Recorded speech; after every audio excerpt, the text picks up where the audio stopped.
رجب کا چاند دیکھ کر جو شخص بھی یہ 3 تسبیح کا عمل کر لیتا ہے فقیر بھی بادشاہ بن جائے گا۔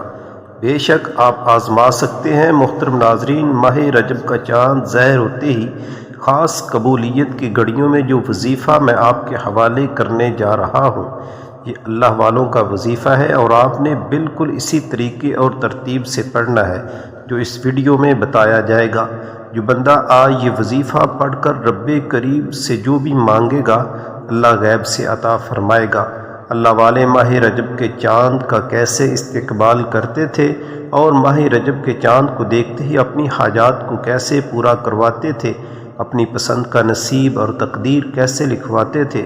یاد رکھیے گا کہ رجب کا مہینہ اسلامی سال کا 7واں مہینہ ہے، اور نیا چاند نکلتے ہی ہر انسان کے نصیب اور تقدیر میں واضح فرق پڑتا ہے۔ توجہ کیجیے گا میرے جس بھائی بہن بیٹے بزرگ جن کے گھر کے حالات خراب ہو چکے ہیں، تنگ دستی ہے، کاروبار بند پڑا ہے، پریشانیاں ختم ہونے کا نام نہیں لیتی، تو ماہ رجب کا چاند نظر آتے ہی یہ وظیفہ بتائے گئے طریقے سے پڑھنے کی دیر ہے۔ آپ کے گھر سے غربت کا، تنگ دستی کا غیب سے خاتمہ ہو جائے گا۔ آپ کے گھر کے جتنے بھی مسائل ہیں، چاہے وہ کاروبار کے حوالے سے ہیں، صحت کے حوالے سے ہیں، نوکری کے حوالے سے ہیں، شادی کے حوالے سے ہیں، قرض کے حوالے سے ہیں، تمام کے تمام اللہ رب العزت غیب سے ختم فرما کر کامیابی کو آپ کے مقدر میں لکھ دے گا۔ آج یہ وظیفہ فقیر بھی پڑھے تو ارب پتی ہو جاتا ہے۔ آج میں آپ کو وہ اعمال بتاؤں گا جو اللہ والوں نے پڑھے اور ماہ رجب کا مہینہ شروع ہوتے ہی پڑھے۔ رجب کا مہینہ جب آتا ہے تو اپنے ساتھ خوشیاں لاتا ہے، خوشحالیاں لاتا ہے، رزق اور دولت لے کر آتا ہے۔ اللہ اپنے محبوب سے اتنی محبت فرماتا ہے کہ اللہ نے اس محبوب کے لیے یہ دنیا، چاند، ستارے، زمین، آسمان اپنے محبوب کے لیے پیدا فرمائے۔ اللہ فرماتا ہے کہ جس نے میرے محبوب سے محبت کی میں اس بندے سے محبت کرتا ہوں۔ ہم کتنے خوش قسمت ہیں کہ اللہ نے ہمیں اپنے محبوب کی امت میں پیدا کیا، اور آج خوش نصیب ہوگا وہ بندہ جو رجب کا چاند ظاہر ہوتے ہی یہ وظیفہ پڑھ لے گا۔ یاد رکھیے کہ یہ موقع سال میں صرف ایک بار آتا ہے، اور جو بندہ اس موقع سے فائدہ اٹھا کر صرف ایک بار اس وظیفے کو پڑھ لیتا ہے اللہ اس سے راضی ہو جاتا ہے، وہ اللہ کا دوست بن جاتا ہے، اللہ کے قریب ہو جاتا ہے۔ اگر آج آپ بھی اپنی تقدیر کے بند تالوں کو کھلوانا چاہتے ہیں، اگر آپ بھی اپنے گھر کے حالات کو بدلنا چاہتے ہیں، آج کے اس وظیفے کو کسی صورت مت چھوڑیے گا۔ میرے بتائے گئے طریقے کے مطابق آپ نے آج اس وظیفے کو پڑھ کر دیکھنا ہے۔ محترم ناظرین، آج کل حالات بہت خراب ہیں۔ کسی کا کاروبار ٹھپ ہو چکا ہے، کسی کے گھر میں بہن بھائیوں کے لڑائی جھگڑے ہیں، کسی کے گھر میں کھانے کو کچھ نہیں، فاقے ہیں، تنگ دستیاں ہیں۔ ہر کوئی کسی نہ کسی پریشانی میں، کسی نہ کسی ڈپریشن میں، کسی نہ کسی مصیبت کا شکار ہے۔ لیکن یاد رکھیے گا کہ اللہ تعالیٰ فرماتا ہے کہ ہر تنگی کے بعد آسانی ہے، اور اب رجب کا چاند ظاہر ہونے والا ہے، اللہ کا مہینہ آنے والا ہے۔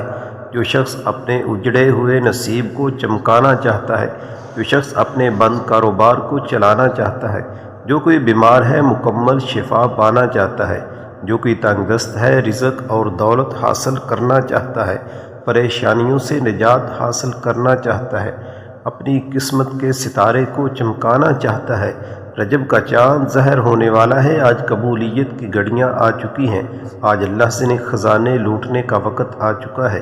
بڑا خوش قسمت ہے وہ بندہ جو آج یہ وظیفہ پڑھے گا۔ محترم ناظرین، وقت کی نزاکت کو مد نظر رکھتے ہوئے چلیے آج کے اس بابرکت عمل کی طرف چلتے ہیں، لیکن اس سے پہلے آپ سے گزارش ہے کہ اگر آپ ہمارے چینل پر نئے ہیں اور ابھی تک ہمارے چینل کو سبسکرائب نہیں کیا تو چینل کو سبسکرائب کر لیں، ویڈیو کو لائک اور شیئر ضرور کیا کیجیے، کیونکہ ایسے بہت سے اعمال، بہت سے وظائف آپ کے حوالے ڈیلی بیسس پر کرتا رہوں گا۔ اب عمل آمدی کس طرح کرنا ہے، آپ کو جب جہاں جیسے وقت مل جائے باوضو مصلی پر بیٹھ کر آپ نے سب سے پہلے نبی کریم صلی اللہ علیہ وآلہ وسلم کی ذات مبارکہ پر درود پاک پڑھنا ہے۔ درود پاک آپ کوئی سا بھی پڑھ سکتے ہیں، آپ مختصر اور آسان سا درود صلی اللہ علیہ وسلم پڑھ لیں یا صلی اللہ علی محمد پڑھ لیں، لیکن میں آپ سے ایک گزارش کروں گا کہ آپ نے نماز والا درود شریف درود ابراہیمی پڑھنا ہے، کیونکہ وہ سب سے افضل درود شریف ہے۔ ایک بار ثواب کی نیت سے میرے ساتھ بھی پڑھ لیجئے۔ اللہم صلی علی محمد وعلی آل محمد کما صلیت علی ابراہیم وعلی آل ابراہیم انک حمید مجید اللہم بارک علی محمد وعلی آل محمد کما بارکت علی ابراہیم وعلی آل ابراہیم انک حمید مجید۔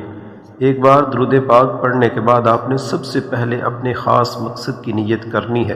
بے شک ہر انسان کی حاجت، پریشانی، مصیبتیں الگ الگ ہیں، جس کو جو چاہیے اپنے الفاظ میں نیت کرے۔ مثال کے طور پر آپ یہ وظیفہ رشتے کے لیے کر رہے ہیں تو یہ نیت کر لیں کہ یا اللہ اس عمل کو میں رشتے کے لیے کر رہا ہوں، اس عمل کی برکت سے رشتہ عطا فرما۔ اولاد کے لیے پڑھ رہے ہیں تو اولاد کی نیت کر لیں۔ کاروبار کے لیے پڑھ رہے ہیں تو کاروبار میں برکت کی نیت کر لیں۔ آپ کرائے کے مکان میں رہتے ہیں، اپنا ذاتی گھر خریدنا چاہتے ہیں تو اس کی نیت کر لیں۔ من پسند نوکری، من پسند شادی، آپ جس مقصد کے لیے بھی پڑھنا چاہتے ہیں، آپ کی کوئی بھی حاجت ہے، آپ کا کوئی بھی مقصد ہے تو آپ اس کی نیت کر سکتے ہیں۔ اور نیت کرتے ساتھ ہی آپ نے فوری طور پر ایک بار اعوذ باللہ من الشیطان الرجیم بسم اللہ الرحمن الرحیم پڑھ کر وظیفے کا آغاز کرنا ہے۔ اور سب سے پہلے نمبر پر آپ نے جو وظیفہ پڑھنا ہے، آپ نے جو عمل کرنا ہے، وہ اللہ رب العزت کے 2 صفاتی نام کا وظیفہ ہے۔ اللہ رب العزت کے سارے نام ہی مبارک ہیں، سارے نام ہی برکت والے ہیں۔ اللہ رب العزت کے ناموں کو پڑھ کر جو بھی دعا کریں اللہ ان کو قبول کرتا ہے۔ اللہ رب العزت آپ کے مقصد، آپ کے حاجت کو پورا کرتا ہے۔ لیکن آج آپ نے اللہ رب العزت کے 2 صفاتی نام کا وظیفہ پڑھنا ہے، یا کریم یا رزاق، یا کریم یا رزاق، یا کریم یا رزاق۔ اس طرح سے آپ نے اللہ رب العزت کے 2 صفاتی نام کو پڑھنا ہے۔ ہاتھ کی انگلیوں پر گن لیں یا تسبیح کے دانوں پر پڑھ لیں۔ آپ نے ان کو 101 مرتبہ پڑھنا ہے۔ یا کریم یا رزاق 101 مرتبہ پڑھنے کے بعد اب آپ نے دوسرے نمبر پر جو وظیفہ پڑھنا ہے وہ قرآن کریم کی ایک آیت ہے، اس کو آیت کریمہ بھی کہتے ہیں۔ یہ حضرت یونس علیہ السلام کی دعا بھی ہے۔ لا الہ الا انت سبحانک انی کنت من الظالمین، لا الہ الا انت سبحانک انی کنت من الظالمین۔ اس آیت کریمہ کو آپ کسی بھی مشکل میں پڑھ سکتے ہیں۔ کوئی بھی آپ کی حاجت ہے، کوئی بھی آپ کے اوپر مصیبت آ گئی ہے تو اس سے چھٹکارا حاصل کرنے کے لیے آپ اس آیت کریمہ کو زیادہ سے زیادہ پڑھیں گے تو انشاءاللہ اللہ رب العزت کی ذات آپ کو اس مصیبت پریشانی سے نجات عطا فرمائیں گے۔ لیکن آپ نے آج آیت کریمہ کو صرف اور صرف 21 مرتبہ پڑھنا ہے۔ لا الہ الا انت سبحانک انی کنت من الظالمین 21 مرتبہ پڑھنے کے بعد اب آپ نے تیسرے نمبر پر جو وظیفہ پڑھنا ہے، حسبنا اللہ و نعم الوکیل، حسبنا اللہ و نعم الوکیل، حسبنا اللہ و نعم الوکیل۔ اس طرح سے آپ ہاتھ کی انگلیوں پر گن لیں یا تسبیح کے دانوں پر پڑھ لیں۔ آپ نے 100 مرتبہ یعنی کہ ایک تسبیح آپ نے اس کی پڑھنی ہے۔ حسبنا اللہ و نعم الوکیل 100 مرتبہ پڑھنے کے بعد اب آپ نے آخر میں قرآن کریم کی چھوٹی سی صورت ہے، بسم اللہ الرحمن الرحیم، انا اعطیناک الکوثر فصل لربک وانحر ان شانئک ھو الابتر۔ سورۃ کوثر تقریباً ہر ایک کو زبانی یاد ہے، اس کو آپ نے 129 بار پڑھنا ہے۔ 129 بار سورۃ کوثر پڑھنے کے بعد پھر سے درود پاک پڑھنا ہے جو آپ نے عمل کے شروع میں پڑھا تھا، اور درود پاک پڑھتے ساتھ ہی آپ کا آج کا وظیفہ، آج کا عمل مکمل ہو جائے گا۔ درود پاک پڑھنے ساتھ ہی آپ نے سیدھا سجدے میں چلے جانا ہے اور سجدے میں سر رکھ کر آپ نے استغفر اللہ استغفر اللہ استغفر اللہ استغفر اللہ 100 مرتبہ پڑھنا ہے۔ 100 مرتبہ استغفر اللہ پڑھنے کے بعد اب آپ نے اللہ رب العزت کی ذات سے سجدے کی حالت میں دعا مانگنی ہے، اور دعا اس طرح مانگنی ہے کہ سب سے پہلے اپنے گناہوں کی معافی مانگنی ہے، توبہ کرنی ہے، اللہ رب العزت کو راضی کرنا ہے۔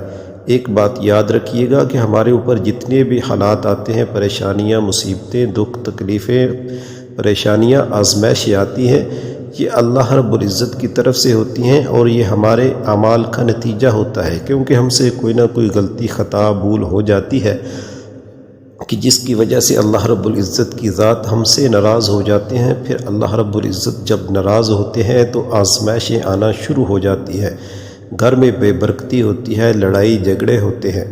تو آپ نے سب سے پہلے اپنے گناہوں کی معافی مانگنی ہے، سچی توبہ کرنی ہے، اللہ رب العزت کی ذات کو راضی کرنا ہے، اور اس کے بعد آپ نے جس مقصد کے لیے، جس حاجت کے لیے آج کے اس عمل کو کیا ہے، اللہ رب العزت کی ذات سے آپ نے گڑ گڑا کر کے، رو کر کے، عاجز بن کے، سوالی بن کے، منگتا بن کے اللہ رب العزت کی ذات سے آپ نے دعا کرنی ہے۔